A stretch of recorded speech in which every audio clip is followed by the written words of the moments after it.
राजभाषा हिंदी माह 2024 के तहत ईसीएल के कनस्तुड़िया क्षेत्र में आधुनिक हिंदी गद्य के जनक कहे जाने वाले भरतेंदु हरिश्चंद्र की जयंती के उपलक्ष्य पर आज क्षेत्रीय कार्यालय के सम्मेलन कक्ष में कार्यक्रम आयोजित कर हिंदी साहित्य और विशेषकर हिंदी भाषा के संवर्धन में भरतेंदु के अवदानों को याद किया गया। आयोजित समारोह में सर्वप्रथम क्षेत्रीय कार्मिक प्रबंधक श्री राजेश त्रिवेदी के नेतृत्व में समारोह में उपस्थित सभी अधिकारियों व कर्मचारियों ने भरतेंदु हरिश्चंद्र की तस्वीर पर माल्यार्पण व पुष्प अर्पित कर उन्हें नमन किया। तत्पश्चात एक वीडियो प्रस्तुति के माध्यम से भरतेंदु के व्यक्तित्व और कृतित्व पर प्रकाश डाला गया। इस अवसर पर क्षेत्रीय कार्मिक प्रबंधक ने भी भरतेंदु हरिश्चंद्र को याद करते हुए शब्द सुमन अर्पित किए। उन्होंने कहा कि भरतेंदु का जीवन हम सभी के लिए अनुकरणीय और प्रेरणास्पद है। भरतेंदु ने अल्पायु में ही भाषा और साहित्य की समृद्धि के लिए अविस्मरणीय योगदान दिया है। उन्होंने कहा कि भरतेंदु ने लगभग 35 वर्षों के लिए जीवन काल में ही हिंदी के लिए कितना महत्वपूर्ण कार्य किया था, इसका सहज अंदाजा इस बात से ही लगाया जा सकता है कि हिंदी साहित्य के इतिहास में उनके नाम पर एक पूरा युग घोषित हुआ, जिसे हम भरतेंदु युग के नाम से जानते हैं। भरतेंदु जयंती समारोह में क्षेत्र के अन्य अधिकारी व कर्मचारी उपस्थित रहे। साथ ही उनकी स्मरण शक्ति भी बेजोड़ थी। बचपन में ही उन्होंने केवल स्वाध्याय के बल पर कई भाषाएं सीख ली। संस्कृत, मराठी, बांग्ला, गुजराती, पंजाबी, उर्दू और अंग्रेजी का ज्ञान उन्होंने कम आयु में ही प्राप्त कर लिया था। उस समय बनारस में राजा शिव प्रसाद सितारे हिंद अच्छे साहित्यकार थे।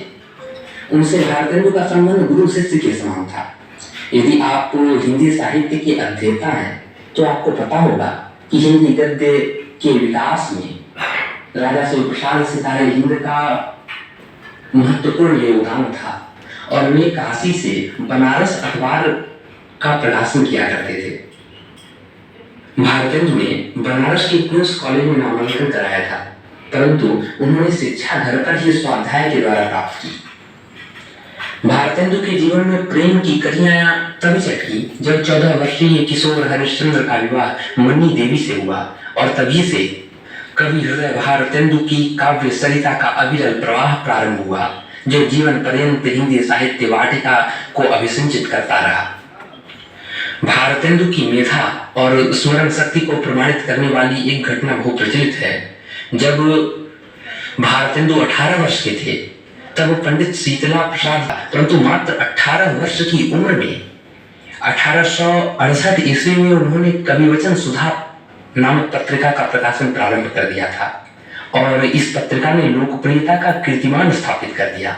इसकी लोकप्रियता इतनी बढ़ी कि इसे मासिक से पाक्षिक और फिर साप्ताहिक कर दिया गया।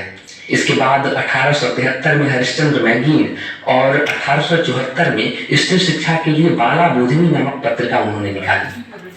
1877 में हिंदी वर्धनी सभा के आमंत्रण पर भरतेंदु प्रयाग गए और एक ही दिन में वहां उन्होंने हिंदी भाषा की उन्नति पर 58 दोहों का पद्यात्मक व्याख्यान तैयार करके सुनाया, जिसके बाद सभी विद्वानों ने मुक्त कंठ से भरतेंदु की विद्वत्ता का लोहा माना। और आज भी जब कभी हिंदी या मातृभाषा के उत्थान की चर्चा होती है तो भरतेंदु का एक दोहा सबों की जुबान पर मिलता है। निज भाषा उन्नति है, सब उन्नति के मूल, बिनु निज भाषा ज्ञान की मिटत नहीं के शूल। भरतेंदु के व्यक्तित्व के विषय में कहा जाता है कि वे जामुड़िया से दिलीप साव की रिपोर्ट, पीवीटीवी न्यूज। नियमित अपडेट एवं दुनिया भर की ताज़ा खबरों के लिए हमारे फेसबुक पेज को फॉलो एवं यूट्यूब चैनल को सब्सक्राइब करें।